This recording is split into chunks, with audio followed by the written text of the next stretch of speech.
What's interesting is Nimrod's name's not really Nimrod. Nimrod was a title. When you look at it in Hebrew, Nimrod is actually two separate Hebrew words, and it says, and he said, get down. And so Nimrod raised himself up above humanity in what he did. But when you begin examining the Hebrew, it's the second time in the Word of God that we have the word Gibborim. The first time is Genesis 6, where we had the Nephilim became the men of renown, they became Gibborim. And when you use the biblical principle of first mention, that sets the definition. Like the stories of Hercules. Hercules was a Nephilim. And so when we see all these demigods that we see in Greek mythology, Roman mythology, it's all talking about what was happening in Genesis 6. And they became the Gibborim of that era. Nimrod was able to do something that he transmuted himself. And in fact, when you look at the Hebrew word there that said that he became, it talks about a corruption and a piercing through.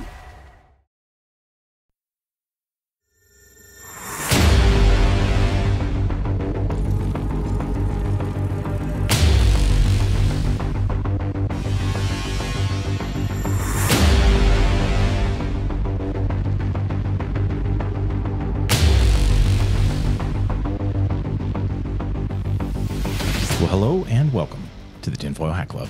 I'm Kyle. And I'm Ben. And thank you for joining us yet again. We have a special guest today, Dr. Michael Lake. You may be familiar with him. He has done many different things. He's a podcaster, author, and speaker. And he has a kind of a national ministry called the Biblical Assembly.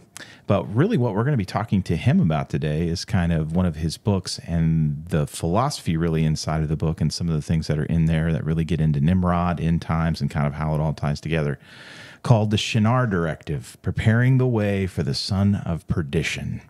So, Mike, thanks for joining us. Really appreciate it. It's a pleasure being with you today. Yeah. So if somebody wants to find out more about you, what is the best place for them to go to? Our main hub is kingdomintelligencebriefing.com. And if that's longer than mayonnaise, so you can also type in drmichaellake.com. It'll take you the same place. Perfect. And when you guys are watching this episode, if you head to our website, thetfhc.com/guests, we are going to have all of that information on there so you can easily click it. It'll take you right to Dr. Lake's site. And we'll have all of his books on there, too, so you can actually purchase all of his books right on our website. So thanks for joining us. I know that this book is kind of what drew me to it was just the concept of it and some of the things that it gets into. But one of the things that's very fascinating, for me at least, is we get such a small little snapshot of discussion of Nimrod in the Bible.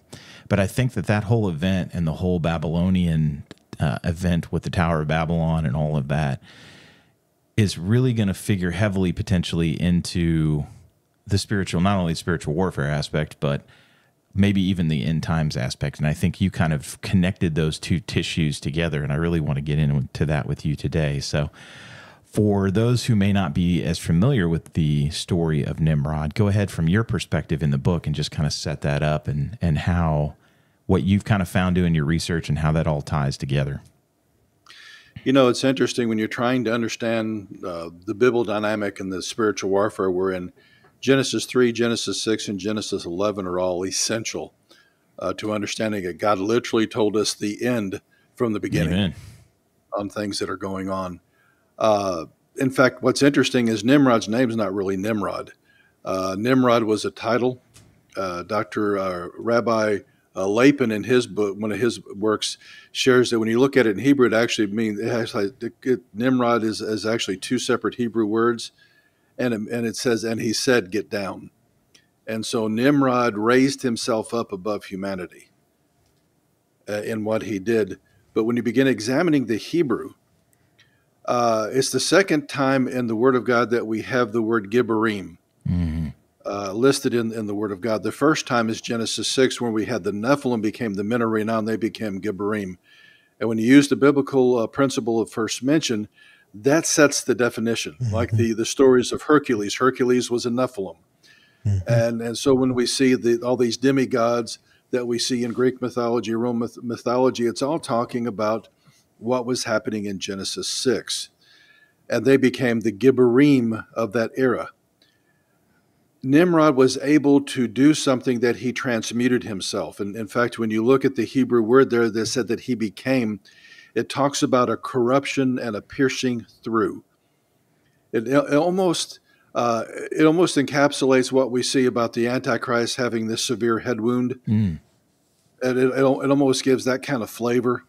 But in the process, he became something. He became almost Homo Deus, or Homo sapien 2.0. He became something other than a normal human, and that's one of the reasons why we see this Nimrodian concept all throughout the mystery religions. I mean, even the Masons to this day say they're following a directive that Nimrod gave them in Babel. Even let's say with alchemy, they talk about turning lead into gold. It's not about turning lead into gold. It's about becoming a Gibborim. He is the poster child for transhumanism. In fact, some of the things that I have discovered over the years is that there is almost an Indiana Jones search for Nephilim DNA. I remember the second time that we went into Iraq, I was sitting in my office and I actually had a student with Biblical Life College and Seminary that was Special Forces, and he was sent in. He was one of the early ones that went in, and he called me and he said, "Hey, Dr. Lake, you won't believe where I'm sitting." Well, I knew he was deployed, but he was sitting on the throne of Saddam Hussein with a satellite phone. He said, we just took Baghdad, and he said, you might like to know the first thing that we seized was the ziggurat. And they had an archaeological team that went in there and got the remains of Gilgamesh, which was a Nephilim. And of course, then we also raided their museum, and there's still probably 10,000 artifacts to this day have not been returned.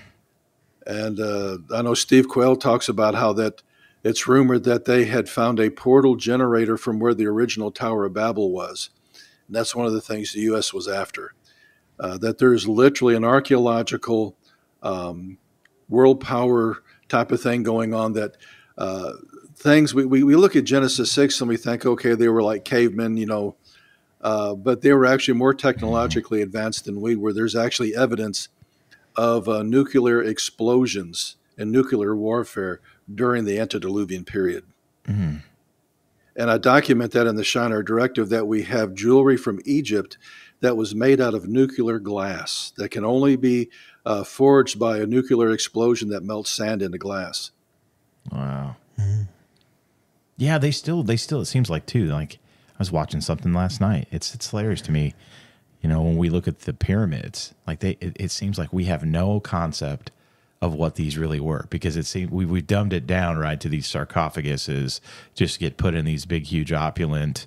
Khufu built this gigantic pyramid just to be his resting place, and the little bitty windows in there are for him to escape so he can actually go to his, see the gods in the afterlife. And I'm like, man, that dog don't hunt.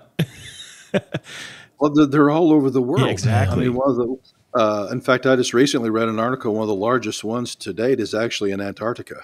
Oh, wow!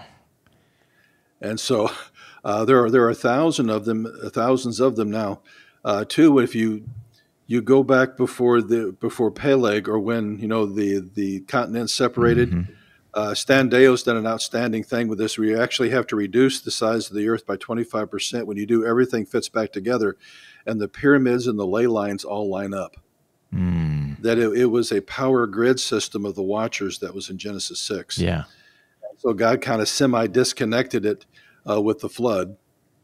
But one of the things that I have come to believe, I think Nimrod was the first one that attempted to rebuild Atlantis. That's what he was trying to do in Babel. Is he was trying to rebuild what they had lost during the flood. Yeah, that's an interesting thing, because you can clearly see, one of the things that you go and you read the extra biblical text, it's very clear to you of what happened, with inside of Genesis 6, right? You get that story very clearly, which we're not necessarily given in the Bible, because I think they already knew that story very well, right? And we go however many thousand years forward, and we just don't know that story. But one of the things that there really isn't much out there that I have found and read so far, extra biblically, on how we have this reappearing of the Nephilim after the flood. And you had kind of mentioned something here about kind of along those lines. What are some good things that you have found in your research that kind of fill out that story for us after the flood? I think one of the things that God did is he changed the physiology of the entire planet with the flood. Yeah.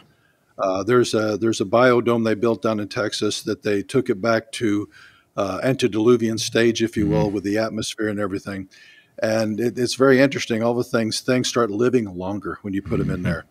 They put a rattlesnake in that thing and leave it for a week. And if you would look at rattlesnake venom, it's very chaotic when you look at it. You leave it in there a week and the venom's no longer poisonous and everything's organized. Oh, wow. It's very fascinating. Yeah. And so I think that that there's a lot that they're trying to do. I just lost my train of thought. No, I'm sorry. No worries. Okay. What was the question you asked again? What have you found in your research that kind of maybe extra biblically or whatever that sheds more light on how we wound up with Nephilim and after the flood? Now I don't remember where I was heading. Because of that physiology changed, I think it became harder for the angels to breed with the women. Okay. And in fact, when you look at it, I don't think all the watchers were incarcerated. I think their leaders were, but there were some that were still loose.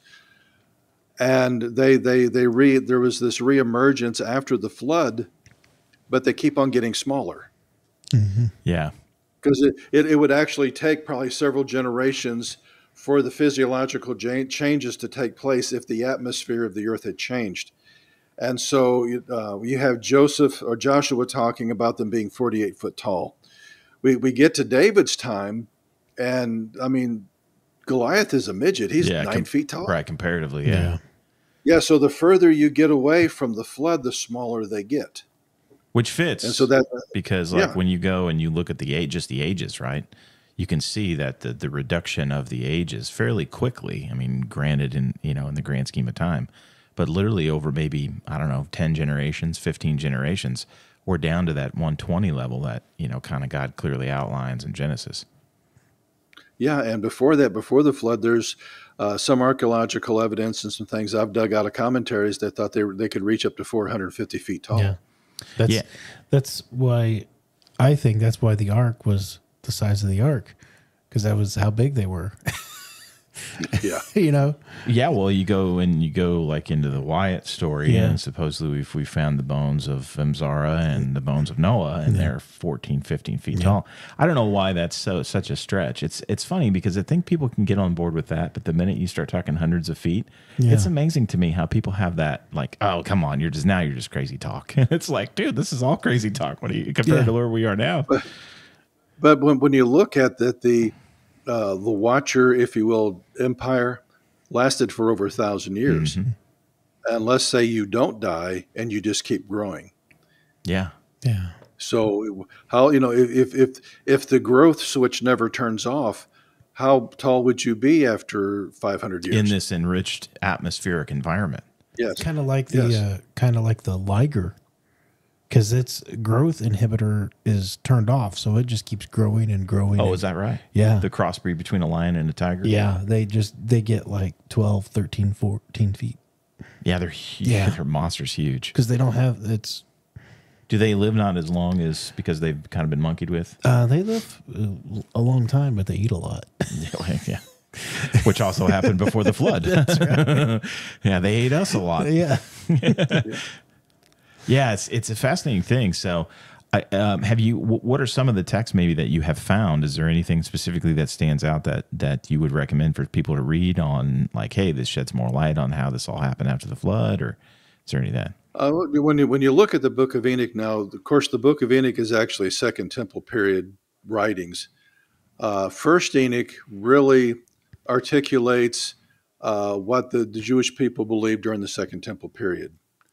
And it pretty much, goes with Scripture. By the time you get to Third Enoch, there's evidence that the rabbi who wrote that was deep into Kabbalah, and maybe even smoking something. I don't know, but it really gets funky. But you can look at Jasher, although I think the copy of Jasher that we have is probably not the original one that's alluded to by Joshua. Yeah. Book of the Giants. And when you read these, of course, you have to, the things that line up with Scripture accept. The things that don't realize that there are some error in these documents and some fables that have been encoded into these documents. At one time, uh, books like the First Enoch, when we get into, let's say, the New Testament times when Jesus walked the earth, the Tanakh was not fully canonized. The Torah, of course, was established with Moses. You have the Nevi'im, the prophets, but the writings were still in flux. They were not canonized till about 100 AD. And one of my personal hypotheses is that one of the reasons the rabbis rejected the Book of Enoch and Jasher and Jubilees is because it created the messianic fervor that created this Jesus problem that they seem to be having. And so when they canonized the Old Testament, they threw those books out. Yeah. Do you think there was one of the things for me, I just want to see if this tracks for you too. It seems to me too, when you start digging into this, right, and you start reading these extra-biblical texts, the thing that I did next was dig into the history of it. And when you dig into the history of it, there also seems to be a deliberate attempt, in my mind, the way it seems, to bury any of this watcher nonsense, right? Any of this watcher giant stuff. Does that track with you as well as the messianic? Is it a twofold problem, or do you just think just the messianic Jesus side? I think, well, the rabbis until probably about the 5th or 6th century, they all believed that, that it was angels came down, had sex with women, produced giants. It wasn't until Julius Africanus, which was a very poor apologist for the Catholic Church, and he couldn't basically hold water against the pagan apologists that were just saying that Jesus was a hybrid, that Jesus was a demigod, like, let's say, Hercules or whatever. And so he came up with a Sethite theory, and which in itself really doesn't hold water, because good guys marry bad women all the time and you still don't end up with giants. Okay. It just doesn't hold water. But I think a lot of it has been obfuscated because they're trying to hide the fact of what's coming now. I think that we're probably going to see giants, but I think that the current hybrid program that they're trying, imagine compacting the power and the demonic possession of a Nephilim that would normally be 12, 13 feet high, being able to pack that same kind of power in a 6-foot body. Yeah. That would pass for human.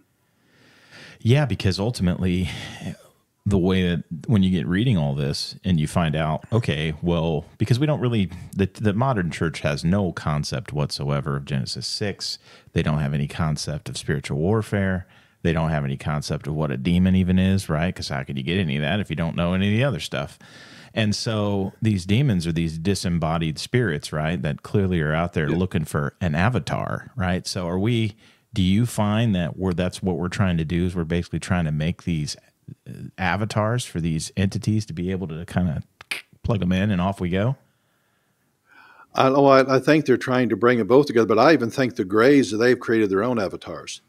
That, I've talked with LA and others, and we've all kind of came to the same conclusion that they're biomechanical avatars that Nephilim can possess. Because if they made that body and it belongs to them, you can't cast it out. Now, you can bind it up, and the name of Jesus is very effective against them, but they leave physically. They don't jump out and leave the gray body sitting there and just jump out of the thing. I think that the graves was probably a solution to the problem that Jesus caused when he gave his disciples power to cast them out. Yeah, because I'm sorry. What I think what I'm tracking with you, I just want to make sure I'm right. You don't read it in the Old Testament of anybody casting out a devil. Yeah.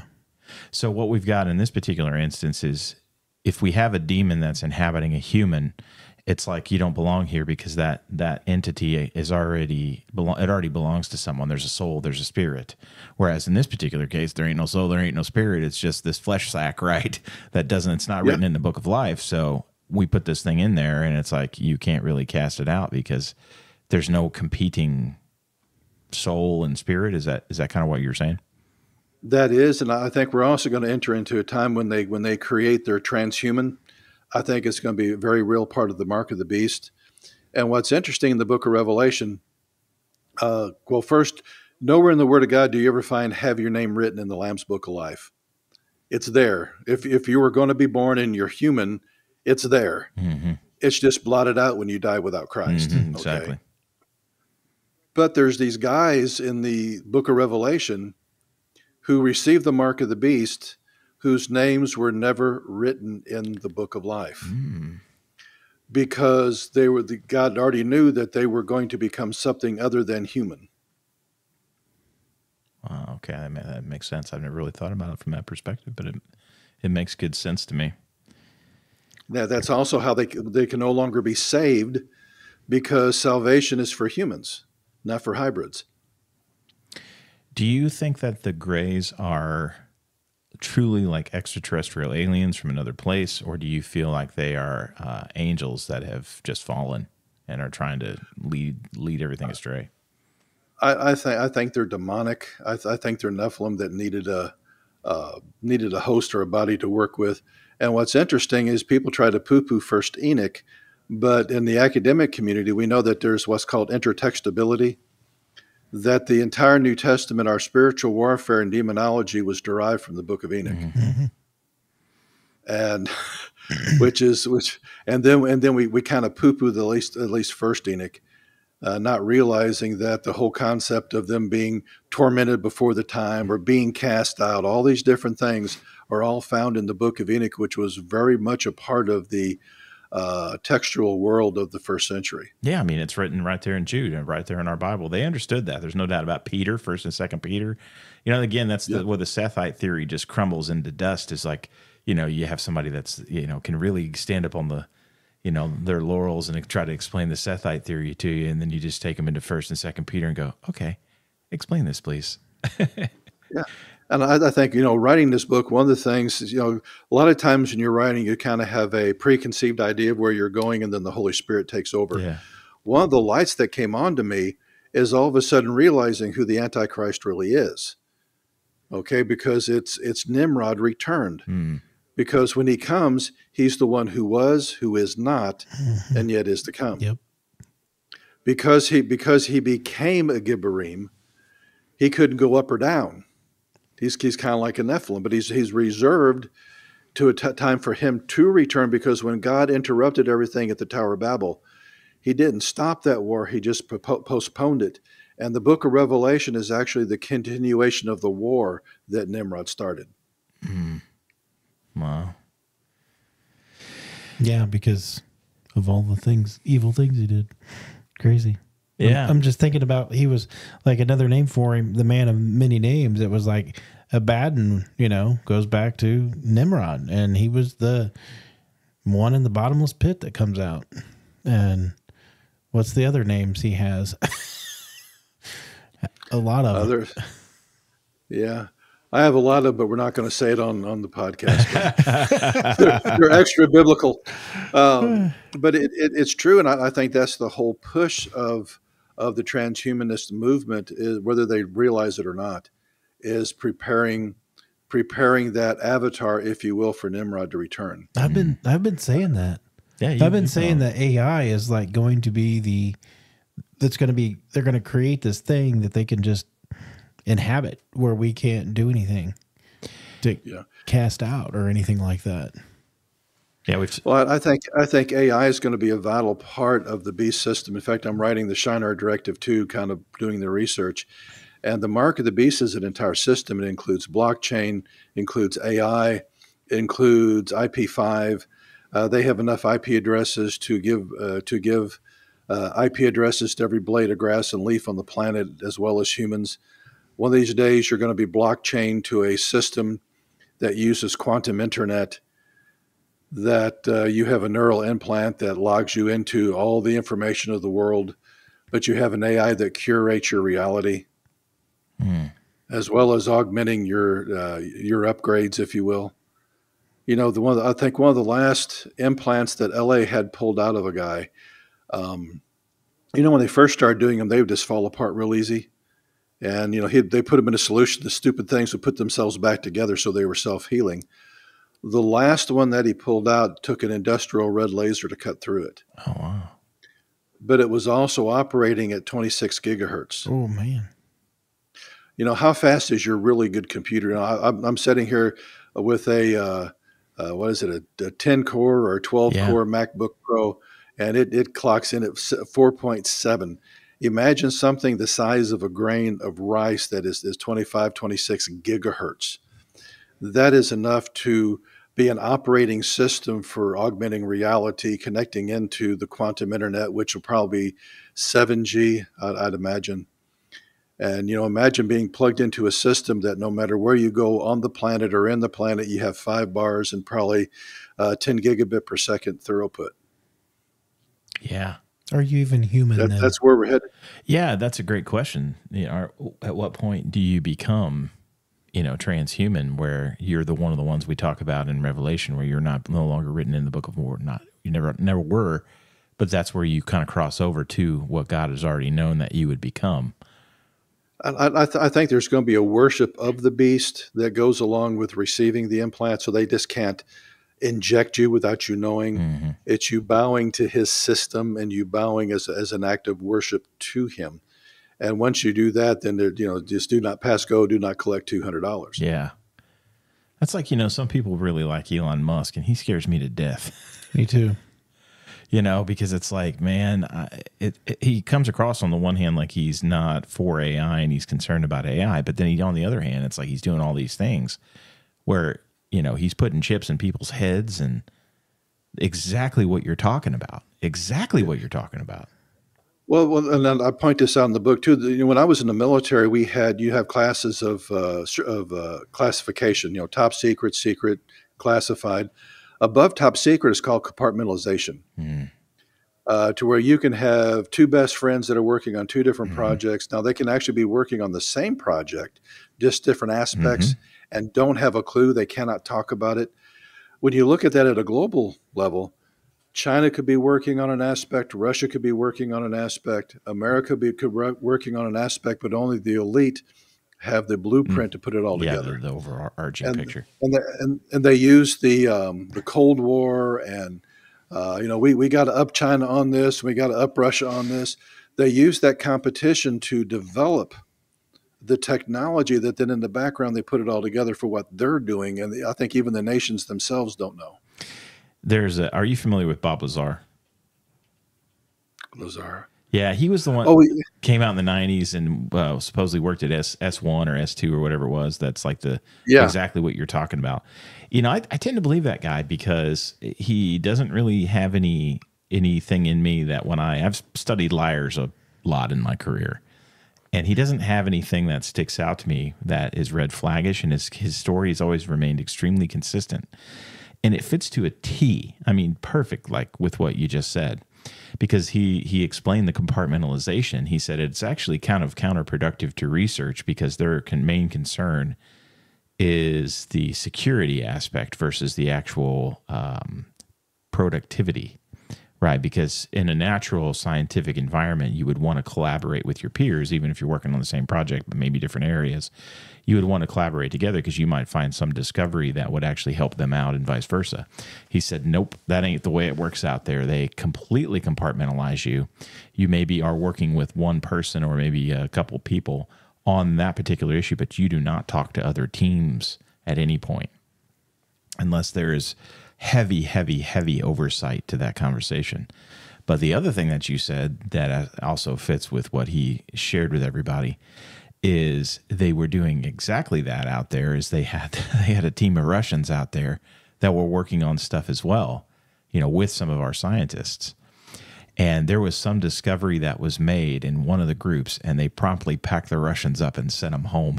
Because it was like, no, this is too good to share. You guys got to go. Yeah. Our toys, not yours. And the element that he said existed, and they said didn't exist, is now on the periodic table. Yeah, Moscovium is what it was. I think is what is now called. It was something else at the time. Yeah, they've raided him multiple times because he's kind of alluded to the fact that he smuggled some of that stuff out of the lab before he left. And three-letter agencies showing up actually validate what you're saying. Exactly. Well, there's been a very deliberate attempt to, not a very good one, to scrub him from any kind of historical record of him being there, or even some of his credentials that he says that he has, and they've whiffed pretty hard, and you can go find very clearly evidence that he actually does have all the credentials and worked where he said he worked You know, like Los Alamos, I think was one of the places, and he's in the directory in the phone book, you know, and he's like, people that work there know him, and like, yeah, he worked here, and they've tried to scrub all that. So that tells you that this guy's probably pretty legit. But it works exactly like you said. How many skunk works are like that all around the world that the elite use for their advantage? Yeah, and the crazy thing is, it's typically privatized. You know, it's privatized with a heavy governmental oversight, right? And a black budget where you're never going to see it hit any line item. You know. Yeah. Matter of fact, it's kind of fascinating. I think a lot of the money actually has come from us finding stuff all the way back to World War II when they had stashed a bunch of gold and all the things that when they went in and they pilfered everything. I think we went through, because every time you see where there's some kind of hidden treasure somewhere in a country from World War II or some kind of war, the CIA always winds up showing up, and magically things just start like, oh, well, this cache that we found it's empty, but there was something here at one point, and it's like the CIA is always involved. So I think that they've used a lot of that money to fund their black projects. Yeah, and some of the research I've been doing too, and I've got a local friend that's been doing it, is even a lot of the cults, like Worldwide Church of God and all those. They're the main founders. All had connections to the CIA. Yeah, it's and the MK Ultra project and just a lot of things. You know, one of the things I try to do in this book, back in the 90s, my wife and I found ourselves kind of in the crosshairs. We had the occult try to kill us for about 10, 12 years. Oh, wow. Because of some of the things that we discovered. And she had been touched by the MK Ultra project and different things. And so I'm ex-military plus a theologian. And so I kicked into research mode. Guys, I read books I burned after I read them because I wanted to understand the doctrine of the enemy. Just like when I was in the military, I had to study Soviet doctrine of war. I wanted to do that with the enemy. And that's when I began running across a lot of these things. And I found that the church was completely ignorant of it. Oh, yeah. And that's one of the reasons I put this book together, because things like the 5 precepts of Illuminism that Weishaupt started, and how that's still that's still being used to control history today, or the Hegelian dialectic that you have thesis, antithesis, and synthesis. They create a problem, they offer you a solution that really stinks, but it will take you to a place you never wanted to go. That's why we have communists and capitalists. That's why we have Democrats and Republicans. There's always two opposing forces, and they always end up taking us someplace we never wanted to go. I've got a book in my library by a guy that used to work for 60 Minutes, dyed-in-the-wool Democrat. I mean, blue-collar Democrat. His dad was a Democrat. His grandfather was a Democrat. And he says, I woke up one morning and realized I was a Republican. Because the Democrats had pulled so far left, they need to change their D to a C, and he found out that his democratic principles were now Republican, because they were constantly using the Hegelian dialectic to shift everything to the left. Yeah, it's crazy. It seems like the overarching plan here is to literally, it's funny because it seems like we've said this several times on the show, it feels like take everything back to the garden, but with this, you know, as Satan's always does a counterfeit job, right? We want to create this false utopia, but we want to do it Satan style, you know, but we want to get back to the garden. And I had to laugh. We posted something on our Facebook fans group page the other day. So head over to Facebook and join the fans group. That'd be great. But it was Kamala Harris, I think, giving a speech. And she literally, I think she had like a Freudian slip. And she literally said population reduction. Yeah. And they're like, oh, she meant pollution reduction. And I'm like, no, that might have been what was on the teleprompter, but her mind accidentally skipped a gear and said what was really there. You mean the Ugandan giant? Yes. Or as I call her, haikuku. Because she speaks in haiku and she's cuckoo. Yes. Haikuku, the Ugandan There's giant. too many of you to control. We need to get the masses down to a more manageable level, so that you don't eat all the food away from us elite who deserve it all. That's right. Yeah. Yeah, that's exactly right. And now we've blown up the Georgia Guidestones that had all that on there for everybody to see. Now that's magically been, you know, splintered to smithereens. And so where do you... By a lightning bolt. Yeah, right. Or a bomber, I think is what it was, right? We sent in some kind of magic little bomber to blow everything up. What do you think from a timeline perspective? Where do you see us going from here? And that's a wide question, so let me narrow it down because it's going to probably be a multi-parter. Where do you see us in the next 5 years? Let's start there. I think as far as America is concerned, we've got a rough road to hoe in the days ahead. I think there's light at the end of the tunnel. I know they have their 2030 project with the UN. They want to have everything done by 2030. But I need to remind everybody, the original date was 2020. Mm-hmm. That one of the prayers that we have been doing is God, before the son of perdition comes up, I want you to knock them on their backs, and I want you to put your foot across their throat one more time and say, I'm Almighty God. You'll do it by my timeline, not by yours. And I have actually seen him attenuate time for us for the sake of the remnant. I see probably a lot of their things really coming to fruition, unless there's a lot of technology out there that I'm not quite aware of, which is very possible. I'm thinking 3035 is probably when we're going to see the rise of the son of perdition. It might be before that. But I think that we still have some time to do some things for the kingdom of God before God comes back. And I'm not pre-trib. I know that may shock a lot of people. And I tell people I would rather be surprised by rapture than tribulation any day of the week. Amen. Hallelujah. Preach it, brother. It just doesn't read that way. It just doesn't. No.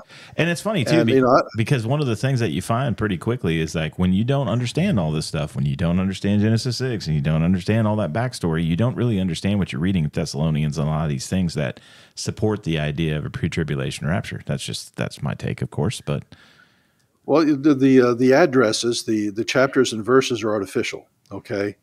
Take those out and read it as a letter. And the harpazo, or the rapture of the church, is directly connected to the day of the Lord. Mm-hmm. Next chapter, right? That chapter's not there. Paul didn't say, okay, I'm ending a thought here, I'm beginning another one here. In the Greek, it was one paragraph, then another paragraph.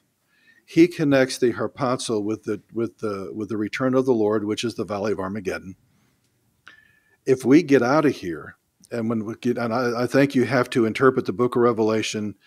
It's a Jewish book. You got to take the feast of the Lord. Mm-hmm. You take Jesus fulfilled the spring feast. First time he came, we're still at Pentecost now, but we're headed toward the fall feast. You got to take those and overlay it. I think we get out of here about 10 days before the end. In fact, what's interesting is a Canaanite wedding feast is exactly 10 days long. You have 10 days between Yom Teruah, the Day of Trumpets, but you'll have the last trump. Okay, Paul connected that. And it's the only of the feast that you don't know the day or the hour. You have to have two witnesses citing the new moon in Jerusalem. Mm-hmm. And what are they told when if I was living in Jerusalem and I was one of the witnesses that saw the new moon, and I go up to the gate of the temple and I say, I'm a witness, I am told, come up hither. Sound familiar? Yeah. I mean, just all of that's there. Yeah. And so I'm in it for the long haul. I'm here until Jesus says yo, then I'm going to go. Yep. But I'm going to be working in the field until he calls. Amen.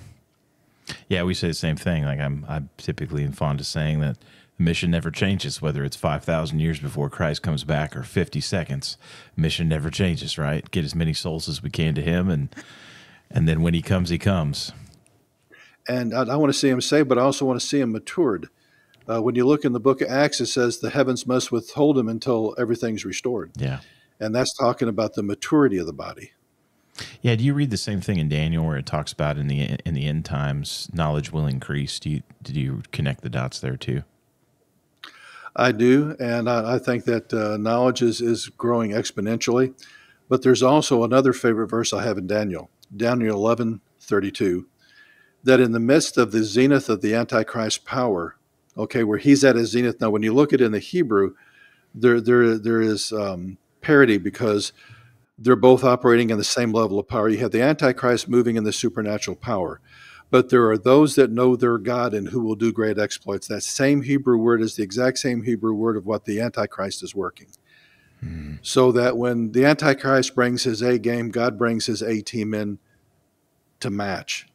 I believe the harpazo is not here to get us out of here before we get our heads beat in. It's because we're like Navy SEALs that have held the line. and we can't grow anymore, that we have matured as much as we can mature. And God says, okay, there's nothing more for you to learn. There's nothing more for you to mature. Come on up here while I come down here and clean house. I just need you out of the line of fire. Yeah, it makes sense. Now, you said a date a minute ago I wanted to go back to. You said, I'm not sure if you meant 2035 or 3035. You said 3035, but did you mean 2035 or did you actually mean 3035? Yeah, 2035. 2035. No, you're fine. I just want to clarify because obviously that's about what senior moment. Yeah. No. Millennium moment, right? 1,000-year reign. about everybody we've talked to, it's close to that number. It's kind of strange that all these people we're talking to, and it's like between 2028 and 2035, somewhere around there. That's God working, I think. Yeah, I think so. The other thing too is we've said it on the show before. It's just like, it doesn't take a rocket scientist to look around from a common sense perspective and go, with the astrological takeoff here and the hockey stick curve of the technological aspect mixed with the transhumanism aspect and all these different things melded together, and the things that we're capable of doing and the things that we're currently doing and how fast we're gaining. There's no way that this goes on another 1,000 years before God pulls the plug. I mean, I don't want to presume, but I can't fathom there'll be nothing left. And it specifically says in there that if I hadn't cut the days short, there would be nothing left.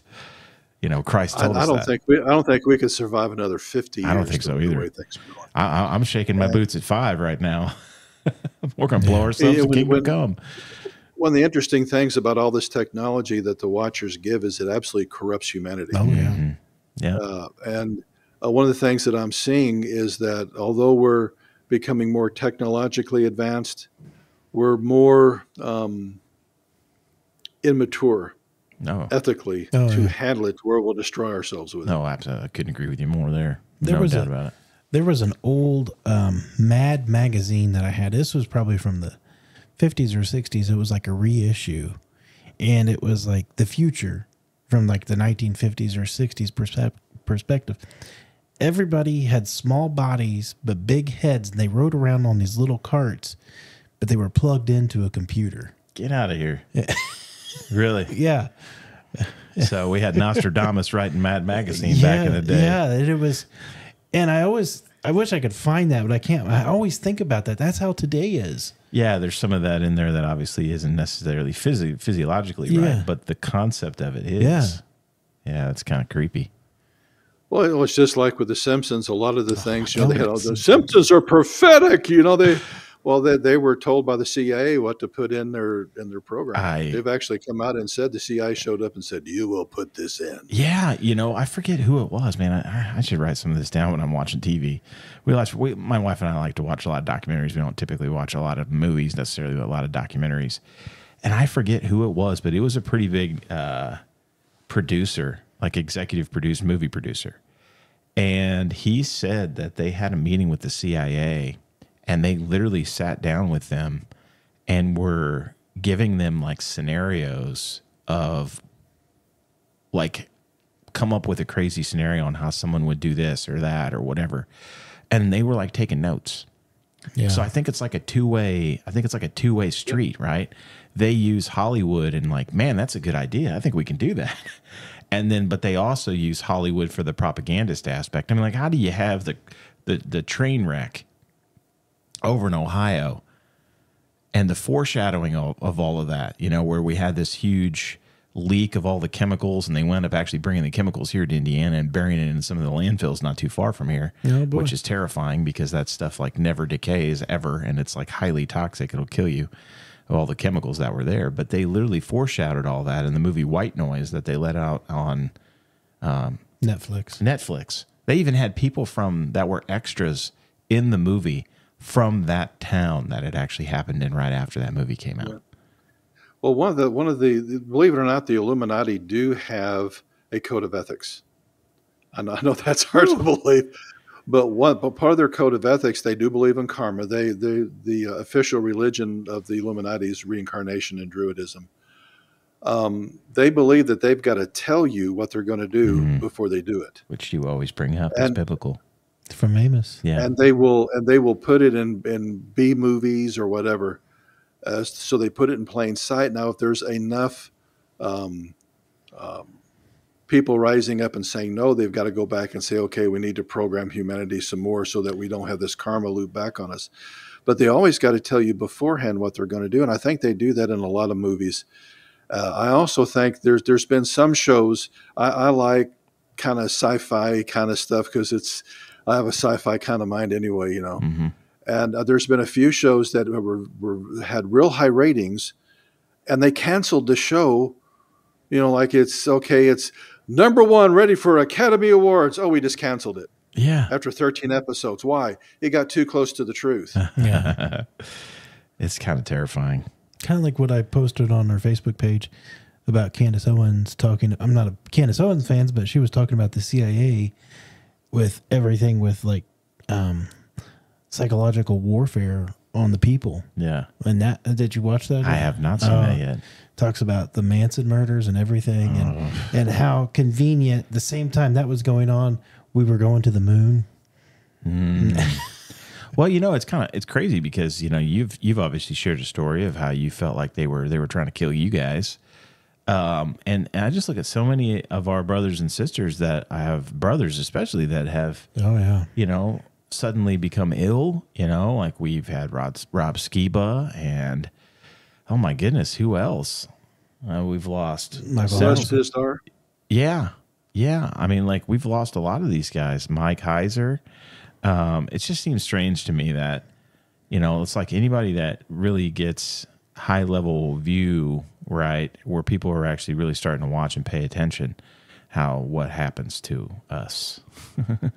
It's kind of scary. Know, where all this happened, I thought it was, you know, Mayberry RFD ended up being Amityville. But in that area, once you really realized what was going on, we were probably the first ministers they weren't able to kill. That either you would get cancer and be dead within 60 days, house burned down, have a horrific car accident. I mean, whatever. They even took we had an old Ford Astro minivan. Yeah. And, you know, those things are pretty high off the ground. I went and had it in for service, and somebody had drained out all the power steering fluid and put in water, which I was told by an ex-CIA agent, that's an old CIA trick because you're going down the highway at 70 miles an hour and your steering locks up. That makes for a very bad day. Yeah. And I don't know how long we drove with that thing screaming like that. And I took it into the shop. They drained it out, put power steering fluid back in it, and ran it for another 60,000 miles. So, you know, it's just the grace of God. Yeah, you know, I mean, ultimately, you kind of accept the fact that, you know, whatever, like for Ben and I, you know, we're early in the journey, and if the Lord wants to grow the show, then, you know, we're blessed to have it happen while we're helping get there. But, you know, you just kind of accept that if that comes, it comes, I guess. But it's just terrifying to think about, and you watch it happen, and it's just insane because we tend to agree as far as the timeline. It's just there's just no way that we have that much time left. And it almost feels like to me, I wonder if there's some kind of, you know, God does like his symmetry, right, when it comes to mathematics especially. It almost feels like to me that if creation truly was 4,000, well, I guess now 6,000 years ago, 4,000 BC roughly, and now we're in 2024, it almost makes me feel like, you know, maybe that we're on a little bit of, in 6 days, every day is 1,000 years to the Lord, we would be in our 6,000th year, right, going towards 7, and so we would technically be in a rest period right now. And I'm wondering if we've been given the grace that goes with Christ's time on earth. We've been given that little extra bit of grace that maybe you alluded to. I wonder, although at the same time, Rabbi Akiba in the 2nd century altered the Old Testament timeline before we got to the Masoretic text. We're actually probably closer to 9,000. Which, yeah, I'm thinking, because I kind of had the same thing. Doug Woodward, in his book Rebooting the Bible, the Ante-Nicene Fathers were railing at the rabbis for altering the Old Testament. And what they couldn't get to was the Septuagint, which was the Christian Bible, which has the real timeline. And everything that's come out of the Dead Sea Scrolls actually validates the Septuagint over the Masoretic text. Yeah, that's something that I've started digging into. Yeah, I started digging into that because, you know, one of the things that stood out to me when I started going down the Enoch trail and digging into things, it fascinated me. And I started looking at timelines, and I started looking at lineage history in Genesis. And one of the things you figure out pretty quick is there's a missing person. And so you start to dig in, and you're like, why is this person missing in Genesis and missing in Chronicles, but they magically show up in Luke's lineage of Christ? And then you dig in and you find out what that person's responsible for. And that just becomes all the more fascinating. But then you start digging into, like I'm a huge fan of the Book of Jubilees. And the Jubilean timelines don't line up with the Genesis timelines as far as the beginning ages and the all of that. And so you start to scratch your head and you start to dig in, and you find out that all of our Bibles typically these days are written on the Masoretic texts and not the Septuagint texts. And some of the Septuagint texts don't even agree depending on when they were written. And then you also have the, what's the Samaritan, the Pentateuch, right? And you have that in there. Mm-hmm. And it's just it's a fascinating dive, but you can clearly see in there that things have been monkeyed with. And what's interesting, Doug found out when he was researching that book, is the archaeological community will poo-poo the Bible because when the Bible says it happened, it's a couple of thousand years off sometimes. You take the timeline from the Septuagint and all the archaeological stuff lines up perfectly. Imagine that.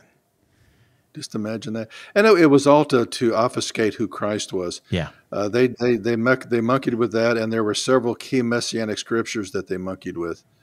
And they didn't understand, or they couldn't touch the Septuagint, but they had no idea that the Dead Sea Scrolls even existed. Yeah, what do you make of the Dead Sea Scrolls? I mean, like, it's almost like God kind of had that there almost like for our time. It goes back to that Daniel comment to me in my mind, where it's like, here's maybe a little bit of the truth to help rip away the obfuscation that's been done to your knowledge.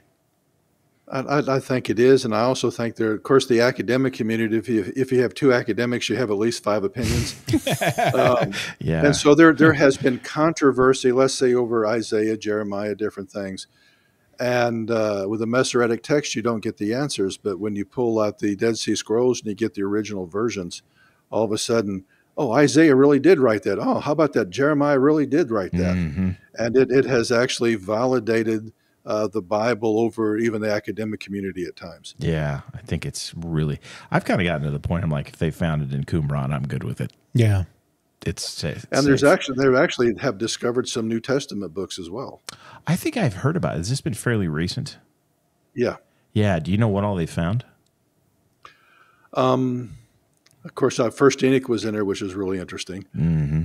But also, I think several of the Gospels, and maybe I know Mark or Matthew was. It's been a while since I've looked at the list, but it's and one of the things Michael Heiser purported is that after the resurrection of Christ, Qumran just kind of faded away. Mm. That's because many of the Essenes became pastors in the Christian church. Mm. Yeah, interesting. They were looking for Messiah at that time, and they knew that he was going to be crucified. And there are a lot of really cool things about the Essenes. There were some things they didn't have right, but they sure had more right than the scribes and the Pharisees did in Jesus' day. Yeah, I have kind of an alternate theory on that, and I'll see what you think of it. It seems like to me, again, digging into everything and digging into the biblical history, when you go back to how the Pharisees came to power, and this really goes back to that 160 BC time period, Maccabean War, and they ran out all of the Levite line.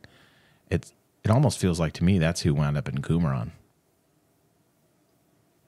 Yeah, there were a lot of those. And what's interesting when you look at the Hashmodean Empire, mm-hmm. At first he was the kings from the Maccabean line first kind of leaned toward the Pharisees, and then they switched to the Sadducees, believe it or not. And it was the Pharisees that were being persecuted.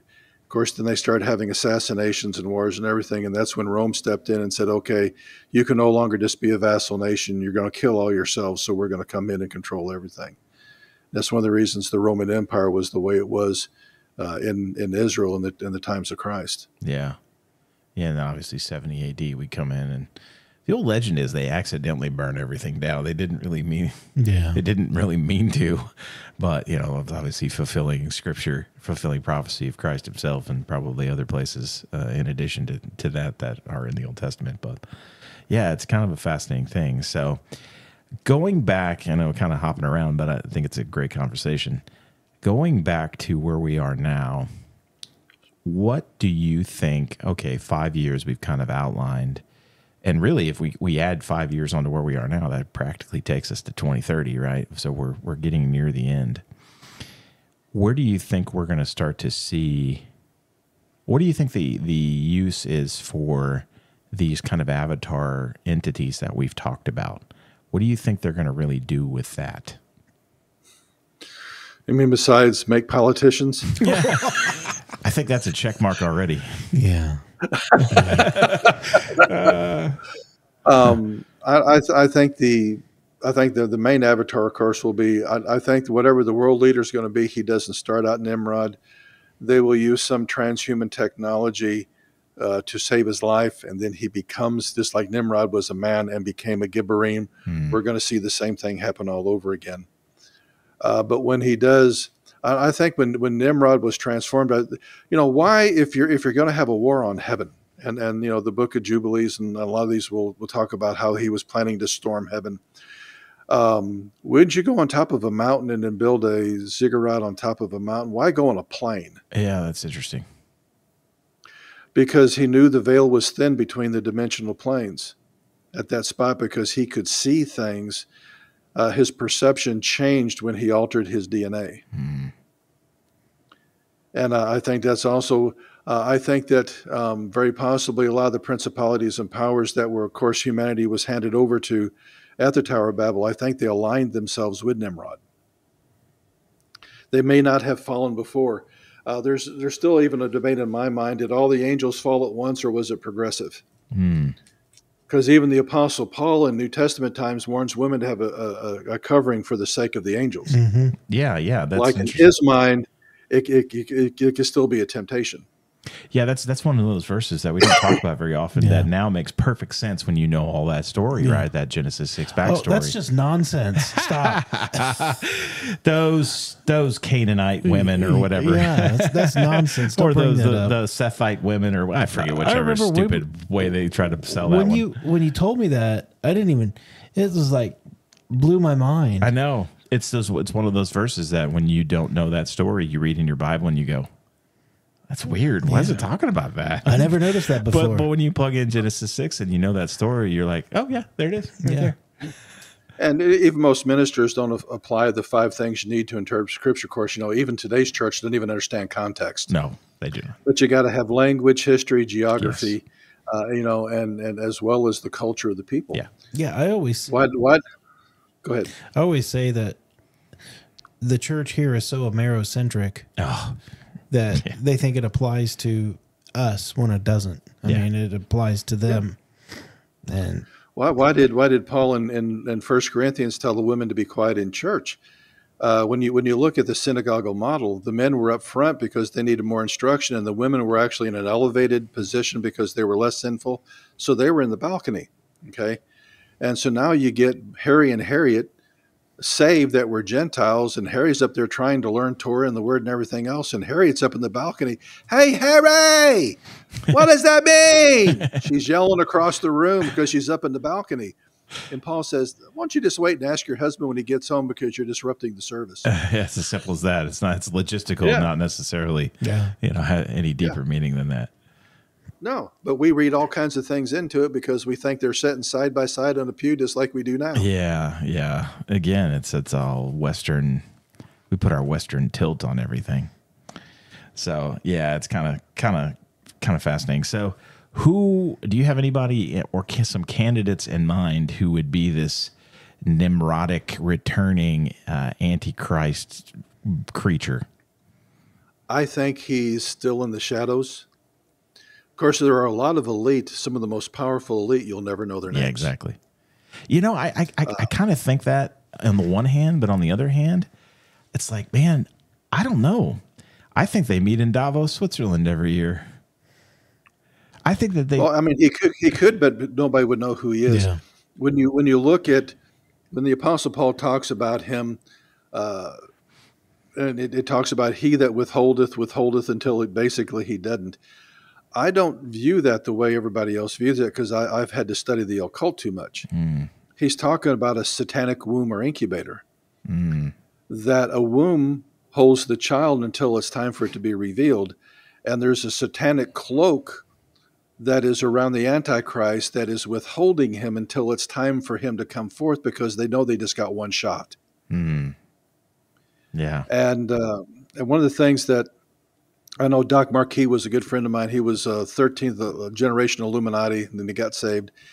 And he talked about that they knew it was going to have to be a certain time, and the condition, and their job is to get the conditions right on planet Earth so that he can be revealed. Mm.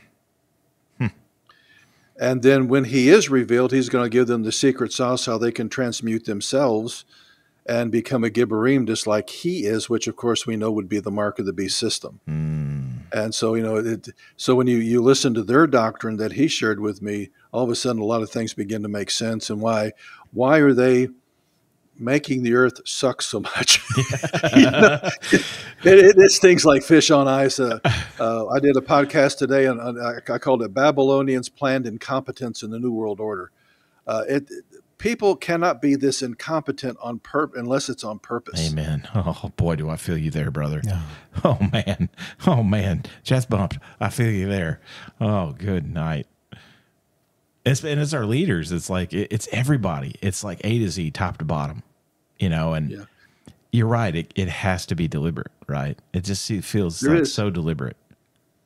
And in fact, it was last year. They were talking about the next pandemic, and he had world leaders, and King Charles showed up, and he makes this statement. He says, "When this happens, we're going to have to give the entire resources of all our GDP to him," and he kept referring to him, but he never said who him was. But everybody in the room knew who he was because they were world leaders. But the general public doesn't know who the guy is that we're going to have basically all the resources of planet Earth to him. Yikes. I saw that. I went, dude. Yeah, right. I had chills going up and down my arms, man. If you go ask him, they'll just be like, it's just the cancer drugs talking. Don't pay attention to King. It's just the cancer drugs talking. Oh, my goodness. Yeah, I don't think we're far off. There's just no ifs, ands, or buts about it. You had mentioned something earlier that I wanted to go back to because I'm a former Freemason, and I didn't get that far in. And they're very good. They're very good, even for somebody that's pretty biblically well-versed, in things. It's easy to not see it at first. But you do eventually when you start connecting dots and you start doing a little digging. But you had mentioned the 5 precepts of luminism. And I just want to kind of dive into that because I had not necessarily heard that before. And I want to just kind of dive in there and see what exactly that is and what that means. Yeah, I need to pull it up here in my book. One of the things that Weishaupt believed, he was big into 5s, and I think he was trying to create a pseudo grace, because 5 is the number of grace. He blended Islamic mysticism, Jesuit mind control techniques, Luciferianism, Freemasonry concepts of eternal life, and mind expansion through hallucinogenic drugs. He pulled all that together. Mm. But one of the things they want to do is they want to be able to control history. Oh, yeah. And he broke history down into 5 stages. The first one's called chaos. Okay. That's when all the pagans are running around sacrificing kids and everything's wonderful, everything's happy. And then you go to discord, confusion, and right before everything falls apart, stage 4 is called bureaucracy. Can we identify? Yeah, a little bit. And so when you're moving between the collapse that bureaucracy creates, the aftermath, if you understand the pattern, then you can take control of history so that when everything collapses, you take control of stage 1 again of the new chaos. Mm. That's why Freemasons always say that we can bring order out of chaos. Mm. They have to have the chaos happen. And if you understand this cycle that he said history moves into, then when when you move from aftermath into chaos, you now control the chaos. There's also evidence when you look at how they view history. They view it um, in the cycle, the Borealis, the serpent, and Yeah, eating its own it tail. takes, I think it takes 120,000 years or whatever to create an aeon. Okay.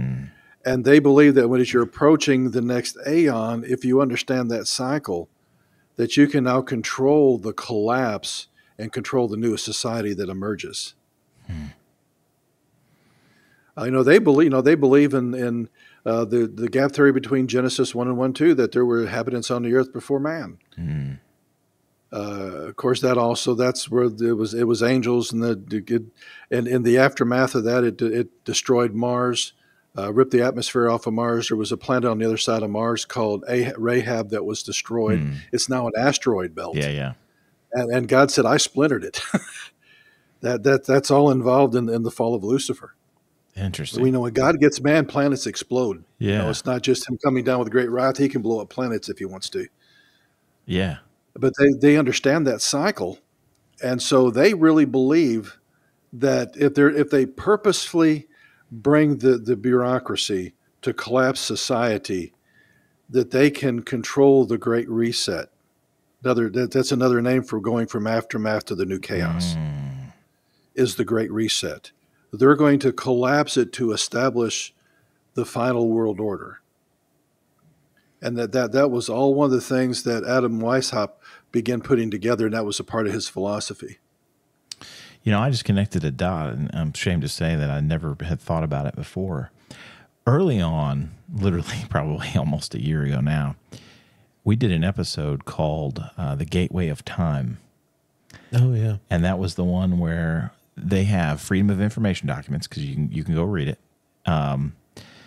And what it is the CIA, it's always the CIA, have been for a long time, right? Their main fascination, we know this, I mean, it's clear to see, their main fascination is how to break or control or use a human mind in order to do all kinds of stuff that we would never even think about. And the craziest thing, I found these documents.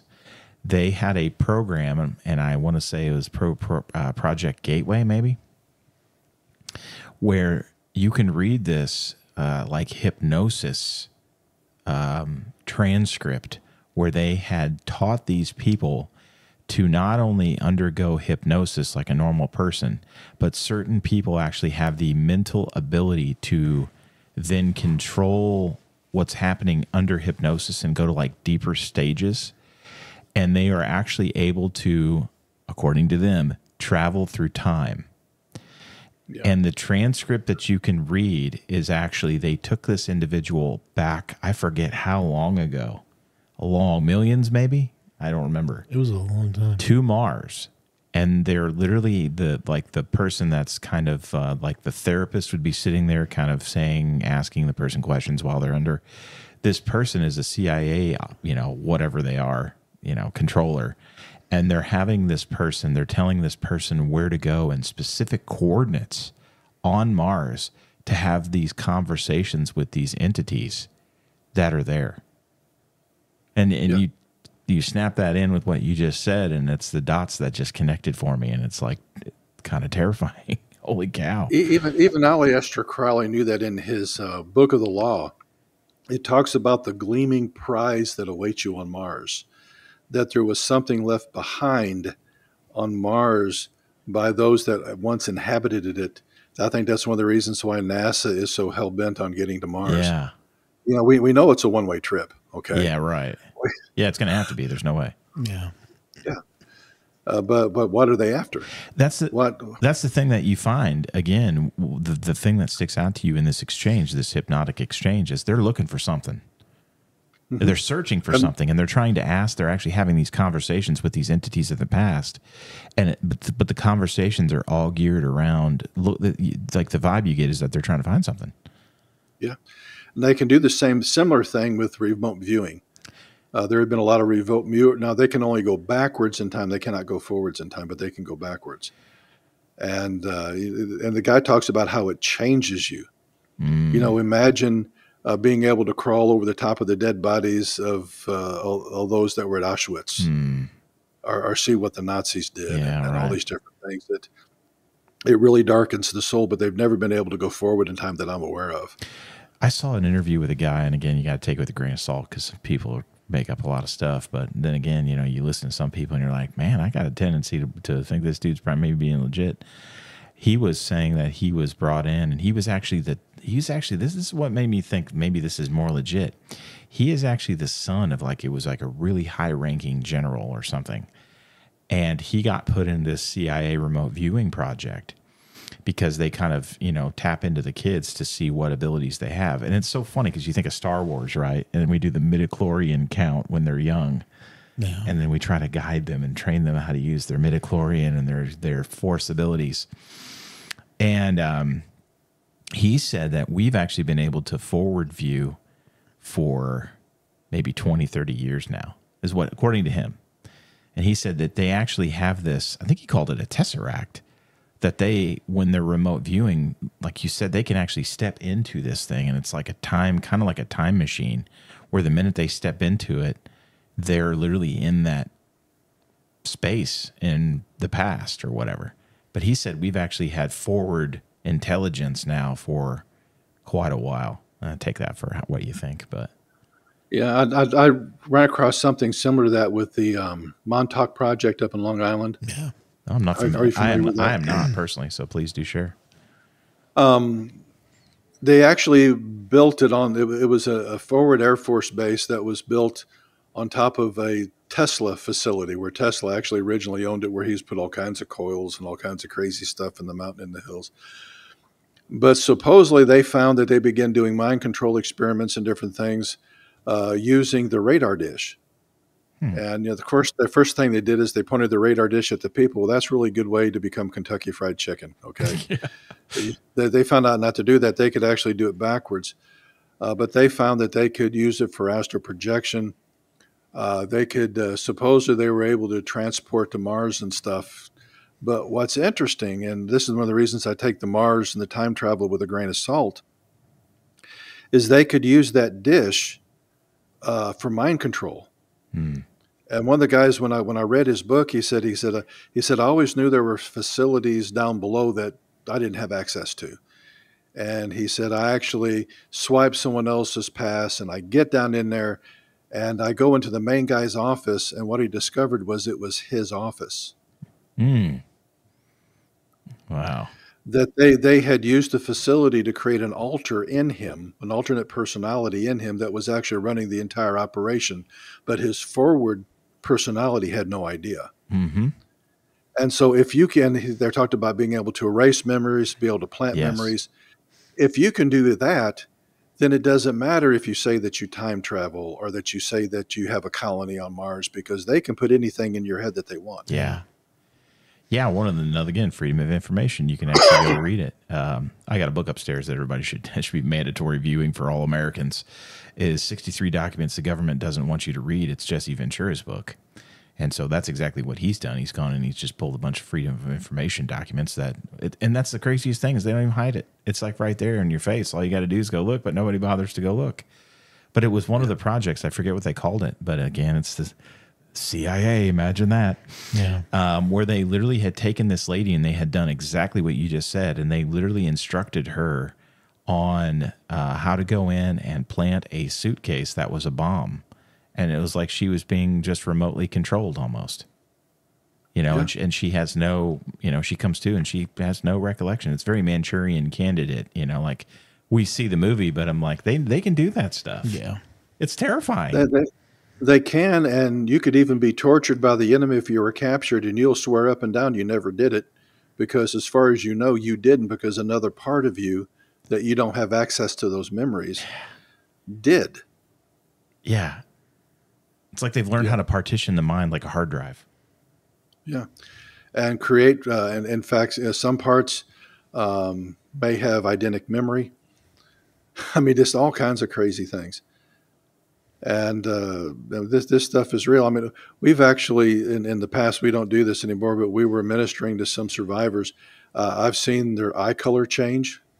I've seen their hair stand up and part on the other side with nobody touching it. What? I mean, I'm just some crazy funky stuff. Or one part will be a diabetic, another part won't. Wow. And this stuff is real.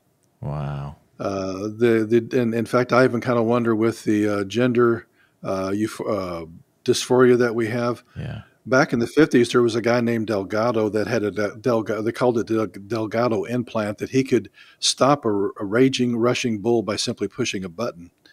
But he also used it in kids where all of a sudden the kids couldn't tell what sex they were simply by him flipping a switch. Wow. That was back in the 50s. Yeah. What do we have now, right? Because they've made it their mission for the last, 70 years now, right? Almost, to everything to do with the human mind. If we could figure that out, we got it all locked down. And they've had 70 years, even MK Ultra that we know about, right? And all the things that we've done there. I mean, that's what, 40 years ago, 50 years ago, 50 years ago. And they do not need to use torture to create alternate personalities, and where they can do it technologically. Yeah. One of the things I document in the Shinar Directive, people don't realize the television is a Nazi invention. Mm-hmm. Yeah, the Nazis, they debuted it in the Olympics. Yeah, and that it was federal law in Germany that if you didn't have a television, that the government would give you one, because they knew it was a perfect medium for propaganda. Yeah, wow. And that with the old technology, the old tubes, probably within 15 minutes of watching something, you go into an alpha state, which means there's no more reasoning. You just emotionally receive everything that's being said. There's no filter anymore. With the new high-res digital TVs, it takes about 35 seconds. Wow. And that's why we have pastors that'll have people coming into their office and say, I know the Bible says this, but I don't feel like God should have said that. Well, God doesn't really care what you feel. Amen. Yeah. Okay. Here. We're dealing with absolute, because we're being programmed emotively through the television. Yeah. And I tell people, I said, just start pleading the blood of Jesus between your eyes and what you see on the television. Amen. And I put that in the book. And if I had $1 for every time I get an email saying you owe me a television because I threw my shoe through it, we could go to Red Lobster every day this week and I'd pay for it. I mean, it's just, so you're the reason that there's no more endless shrimp. That's right. It's your fault. That, and there's a shortage of televisions in some areas too. One of the other things I'm sitting here thinking of is it makes sense, because one of the things that, like you said, that I like to do too, because of what I've done for a living for a long time, is kind of like think like the enemy, right? And that when you're talking about that, and you're talking about not only the resolutions and what can they squeeze in between the pixels, because the resolution's so high that we'll never even know, right? It just kind of gets subliminally put in there. But the other thing that they're really focused on doing is they're focused on raising the refresh rates so they're extremely high. And, like you've seen the old thing in a jump cut in a movie where they'll implant something in there and it's just a 1 second little blip. You do that and you have a really high refresh rate and then these high pixel counts, and you'll probably never even perceive it. And they're just literally like dotting your brain like a little, like a little needle in there, just kind of zipping and sewing in what they want. Yeah, and you say, "Oh, that's crazy." They used to do that with the old drive-ins with the movies. I remember as a kid, they were getting ready to show they were getting ready to go. They always do an intermission break, and they'd play kind of cartoons so everybody could go get popcorn and everything. Yeah. And the projector broke down right on the frame and said, "Eat a lot of popcorn." Yeah, right, exactly. It just been just like that, and nobody would have noticed it if the camera hadn't broke. Yeah. And that's when I was a kid, man. It was like back 1965. If they had that back then, what do they have now? Exactly. Yeah. Terrifying. Did you have a thought a second ago? You kind of, sorry. No, well, it's way back in the conversation. No, that's okay. We've been jumping around. It's all good. What do you think? Should we be following the fall feasts then? I follow all of them because they're all about Jesus. Yes. I think one of the things that the occult came after us is we were finding out they were desecrating the Feast of Tabernacles, because in their mind they thought if they were desecrating the fall feast that they could delay Christ's return. Yeah. which is something nobody's supposed to know. And it's kind of crazy how it happened. My wife was out praying she'd go out and sit in the van and pray where it was quiet because the house was filled with me and the kids, and she came in and she said, God just told me they're going to desecrate the Feast of Tabernacles, and it's going to be this weekend. And she says, what's the Feast of Tabernacles? And I said, I think it's one of them Jewish feasts. This is way back in the 90s. Right. And we look it up on the calendar, and it's that weekend. Wow. And so she prayed, and I guess God sabotaged whatever they were going to do. And then from that Sunday, we actually had after church on Sunday morning, we had a witch crawl in the van and go after my family while I was in the store getting stuff. What? And it was on like Teflon after that for quite a while. Yeah, we wow. About 3-4 years ago, my family, we did Passover for the first time. And it was amazing. So we opened it up to our community we lived in. We did it at the fire station there. We had like 50 people. In the past 2 years, we've done it at our church. And we just want people to know about it. And it's like, the more you do them, the more you realize they're pointing to Christ. Oh, yeah. And we're really gearing up for the fall this year. We're wanting to do tabernacles, and we're really looking forward to that. That sounds like a good time. So yeah, and Errol Berkowitz years ago, he's a colleague that he wrote a article on the sanctification cycle of the feast, that if you do them right, every year the Holy Spirit will show you something new. And he'll put a certain emphasis on stuff, whether it's discovering a new aspect of who Jesus is or discovering where we are in the prophetic timeline every year, and it causes you to draw closer to God. Yeah, it really does. And we even started doing Hanukkah too, just because we're like, it's a good time as well. I mean, that's probably the most likely time that Jesus was actually conceived was during Hanukkah. Yeah, because it would have put him in the, well, as Heiser said, it would have been in the fall then. Yeah, it would have been in the fall. And what's interesting, at the moment of conception, light comes into the world because it literally lights up the inside of the womb, and life begins in the womb at that conception. Yep. Yeah. And so there's still, and you can go back and you can figure out when Zechariah and his when John the Baptist was conceived, and you go 3 months later, it puts the conception of Jesus right around Hanukkah. Yeah. Yeah, you can figure it all up. You can figure it all up by the feasts. Yeah. All of its birth and death cycle and everything. Well, we know. So, my family, we celebrate the birth of Jesus during Tabernacles. Yeah. What was it on Heiser's video? It puts it right around 3 BC, 9/11, something around there on the video he's got on YouTube. Yeah. So our current calendar is about 3 years off. Yeah. But yeah, it's amazing. That was one of the first things it seemed like they did, is to try to monkey with the calendar. And look what they did on 9/11. Well, that too, yeah. I shouldn't have said that. Oh, darn you. Oh no! They'll take anything. Oh, you're in YouTube. You're in YouTube jail now, man. They'll take anything and turn it upside down. They do. I mean, it's awful. Yeah, you see all this tremendous mathematical symmetry. Yeah, it's so incredible when you start getting in there, because you can start to kind of, nobody can even begin to think like God because of the incredible vastness of what that is, but you can start to kind of feel how God kind of operates, and the symmetry and how you do things. And when you start to kind of see that and you learn more, you start to look at things differently, and you can start put together some timelines and things. The other thing too, that for me, I have found tremendous use in that in research. Yeah. Because there are a lot of things that symmetry, math, and dates and things that'll sail right over your head, because you just don't think that way normally. But when you're constantly, for me, I'm constantly on guard for that stuff when I'm reading now. And you find some really incredible things, like in Jubilees. It's really fascinating because the date, I think it's the date that the serpent actually shows up, is very clearly delineated in the book of Jubilees in the garden. And that's the exact same day and day of the year, month and day, when they actually were sealed into the ark. And so you see this fantastic symmetry, and it fits how God works. you know?